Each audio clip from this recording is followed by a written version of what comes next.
You know that Joe is endorsed by President Trump, right? That's pretty awesome. I'm also endorsed by President Trump.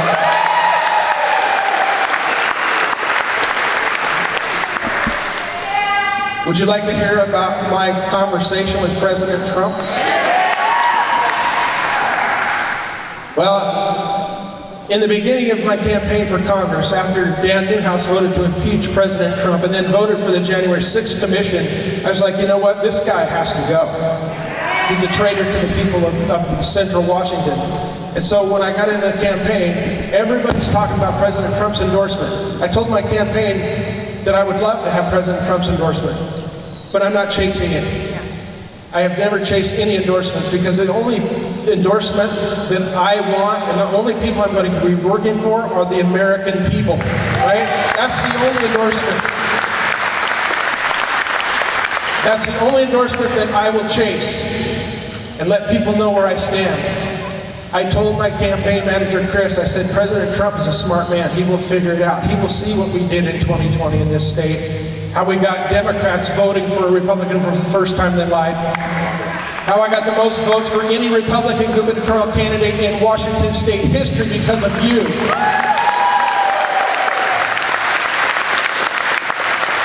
The other candidates that I'm running against, there's about 5 or 6 Republicans, believe it or not, that are still in the race over there. Joe's having the same problem here. But they spent thousands of dollars going to Mar-a-Lago, going to Trump rallies all over the place, spent thousands of dollars trying to rub shoulders and get President Trump's endorsement.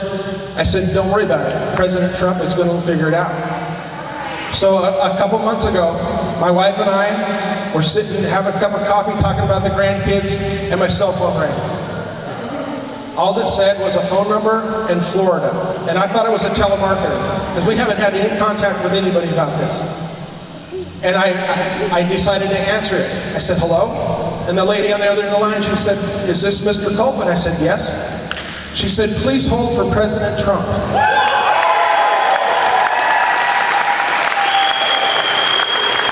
I almost dropped my phone. I looked at Barb, I said, it's President Trump.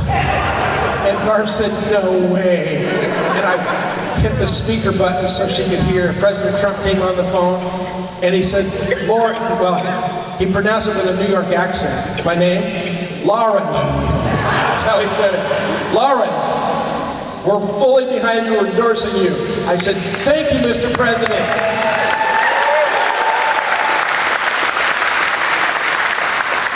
So I talked to him for about 10 minutes, which was, it's like an episode of The Twilight Zone. It was surreal. Talked to him for about 10 minutes. He read my endorsement letter to me. He said, Loren, how's that sound?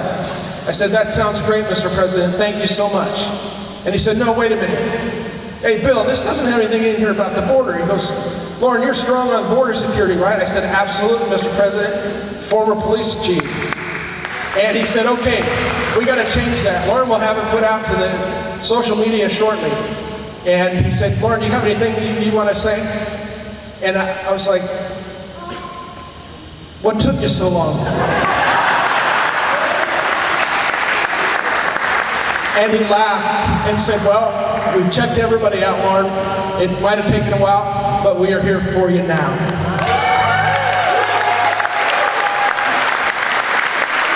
All right, you guys, thank you for being here. Joe Kent's going to be up here in a little bit. Thank you very much. Stay strong and never give up.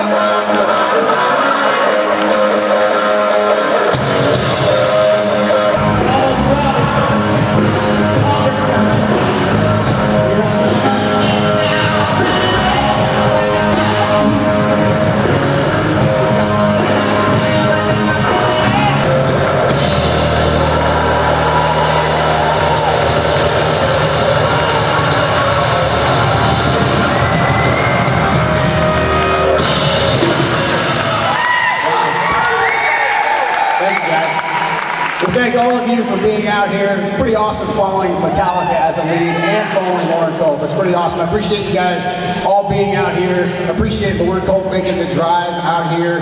You know, when I first announced my candidacy and said, hey, I'm going to go after Jamie Herrera Butler, one of the first people that That's right. One of the first people I got an opportunity to talk to in politics was Loren Culp. He had just come off his gubernatorial race, which I think we all know how that turned out. We're still adjudicating that all in court. We'll get to that. But I just talked to Loren Culp, and he gave me some really good advice that I continue to follow to this day. He told me, hey man, it doesn't matter how many people show up at your events. Sometimes it's going to be 2 people, sometimes it's going to be 3 people, and before you know it, it's going to be a couple hundred people showing up to hear you talk.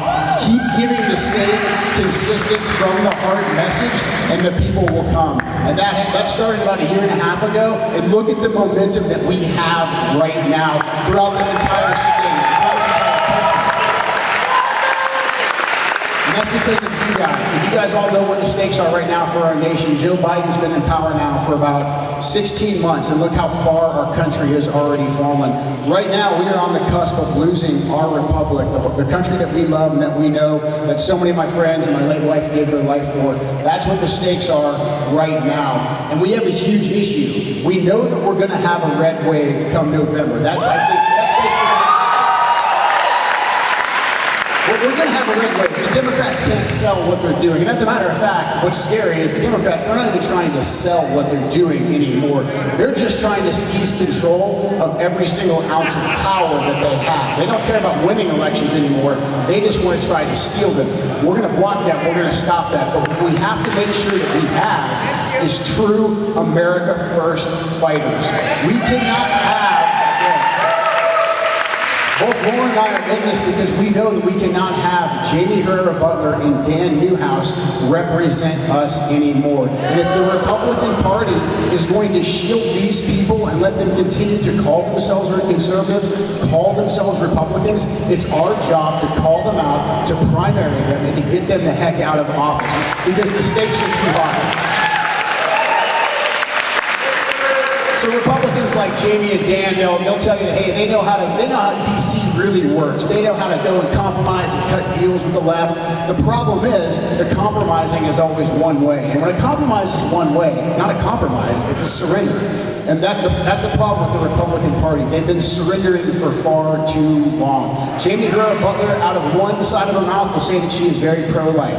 And then she will give $1.5 billion to Planned Parenthood to conduct infanticide and to poison our children with comprehensive sex ed. And she thinks that we're not going to dig through her record and actually look into these things. But we know her record. We know that she's failed us every single step of the way. Our border's under assault right now because of the policies of the Biden regime. However, we would have a wall built down there had it not been for Republicans like Jamie voting with the Democrats to stop construction of the southern border wall. And right now, as that border is being besieged, we're getting fentanyl pumped into our country. Our manufacturing and supply lines are so broken and tied up with the Chinese Communist Party that we can't even get baby formula for our own babies. What's Jamie's priority? What is the vast majority of the GOP's priority?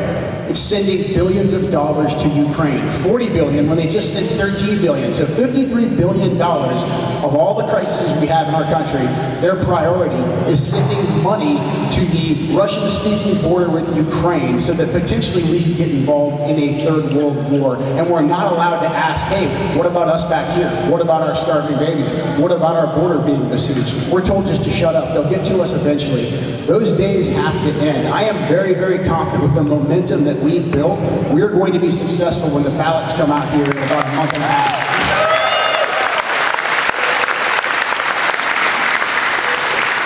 And we're going to win again in November. I don't care if it's me and Jamie in the primary, if it's me and Jamie in the general, we'll beat her there too. And when we take back the House and we take back the Senate, our job is not going along to get along anymore. This is why I've been very clear that I won't vote for people like Kevin McCarthy, who are already trying to talk us out of voting for impeachment. No, when we get there day one, we're impeaching Joe Biden, we're impeaching Kamala Harris.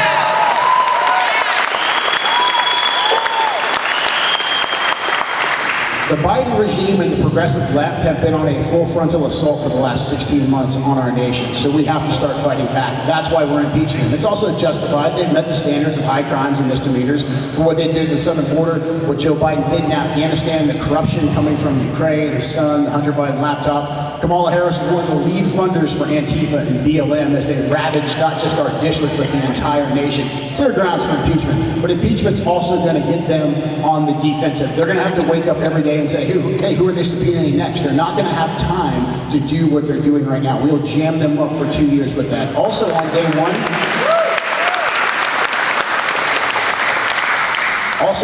one, we're going to say very, very plainly and clearly, and we're going to say it to Republicans and to Democrats, we will obstruct and block the federal budget for the government unless we tell Joe Biden, unless Biden reverses his energy policies. The American people...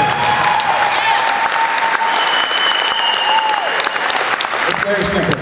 If this regime, if Biden can strangle the American people financially and at the gas pump every single day, we can strangle the federal government. We have those tools. We have to start fighting back.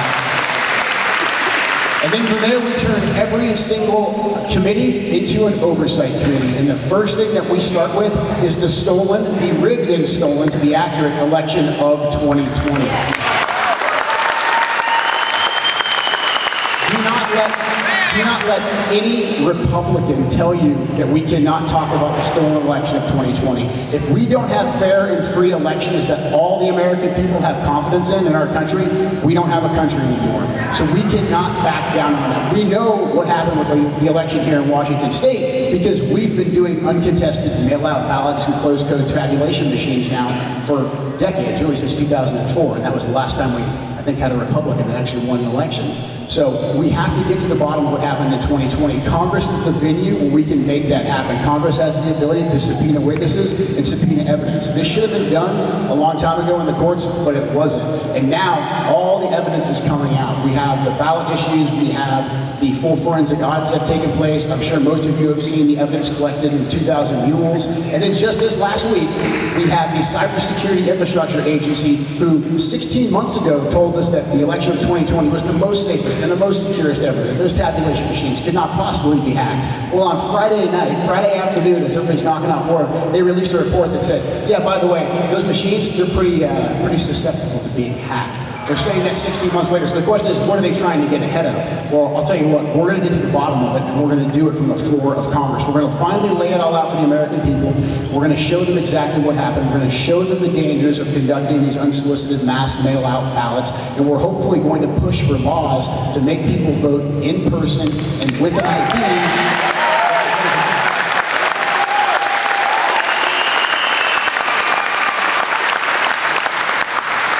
And that's just the first 2 years. Impeachment, oversight, and obstruction of the Biden agenda. Going into 2024, we are going to have to continue to fight the establishment. Right now, we are very much, you guys right here, congratulations. You're on the front line of the civil war for the heart and soul of the Republican Party.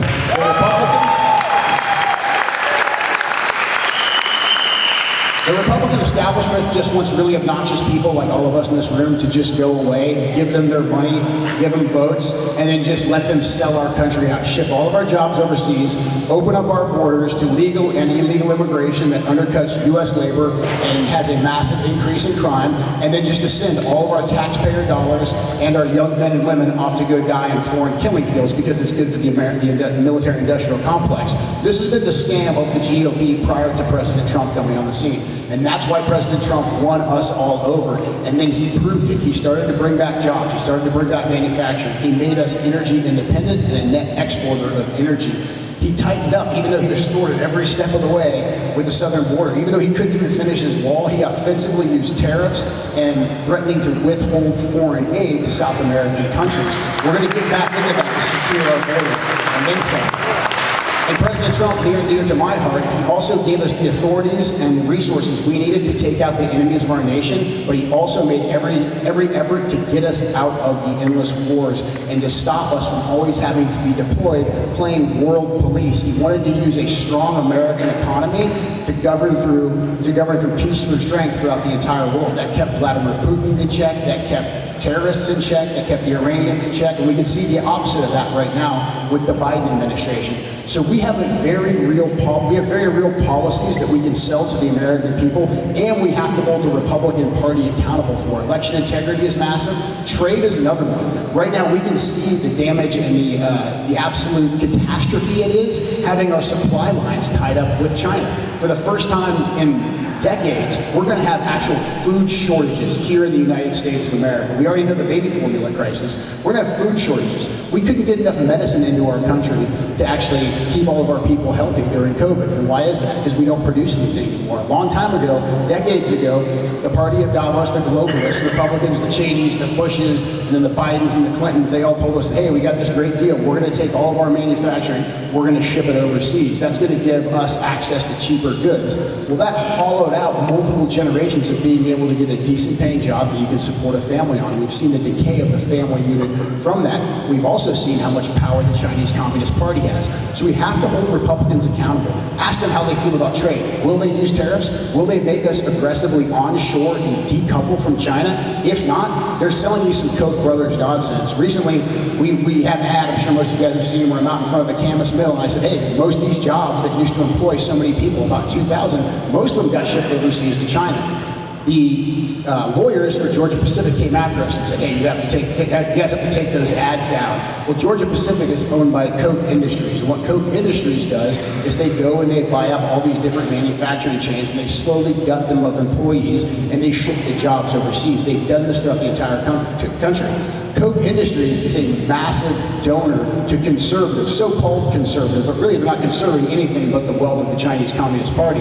They donate a massive amount of money to Republicans. So there's a financial incentive for Republicans to keep our jobs overseas and to keep us vulnerable to not just foreign labor markets, but also to what the Chinese Communist Party is doing to our country. This is why they hated Trump. It wasn't the tweets, it wasn't the tone, because Trump was a direct frontal assault on the corporate establishment, on the game that Wall Street is running.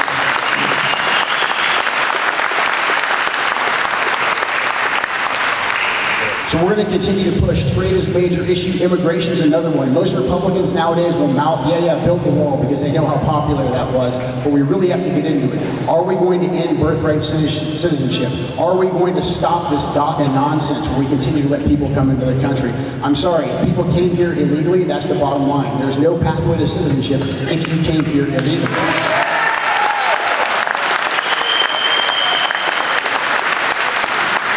So-called conservatives will also say, like, oh, I'm really against illegal immigration, but I like legal immigration. And they have to be very specific. What they mean by that is they like people coming over here with work visas that take away jobs from American citizens. So if you look at the H-1B tech worker visa program, that right there has been a massive way to undercut U.S. labor, because it allows people, it allows these major corporations, these major tech corporations, to import workers that will work at a rate of 3 to 1 compared to an American citizen. So our ruling class, Republicans and Democrats, they basically will tell us that there are a lot of jobs that are just way too technical for Americans to do. Americans can't do STEM anymore, so we have to staple these visas to the back of their diplomas to bring them over here. You hear Republicans say this, and then you also hear the same Republicans will say, well, we can't stop all the illegal immigration coming across the border because there's just a lot of low-skilled jobs that Americans won't do. So really, when you listen to our ruling class talk, especially their stances on immigration, they think we're too dumb to do anything technical and we're too lazy to do anything hard.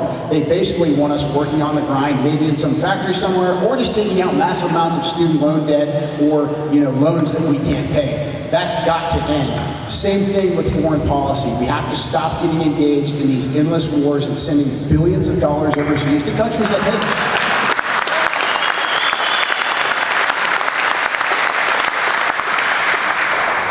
These are the key issues we have to start asking our elected officials about. Now, we had this rally because Lauren and I decided not to attend the Washington State GOP's big shindig up there in Washington. Because look, the bottom line is, you can say you're a Republican, you can say you're a conservative all day long, but if you're not fighting for the America First agenda, you're putting your party ahead of the country. And the GOP has done nothing but sell us up. They just haven't. Like, look, that's the problem with the Republican Party. That's why since Richard Nixon, longer than I've been alive, since Richard Nixon was the president, Republicans have won more elections than they've lost. Republicans have a track record of winning. They're poised to do that again in November. We have to ensure it's America First fighters. We have to hold these people accountable.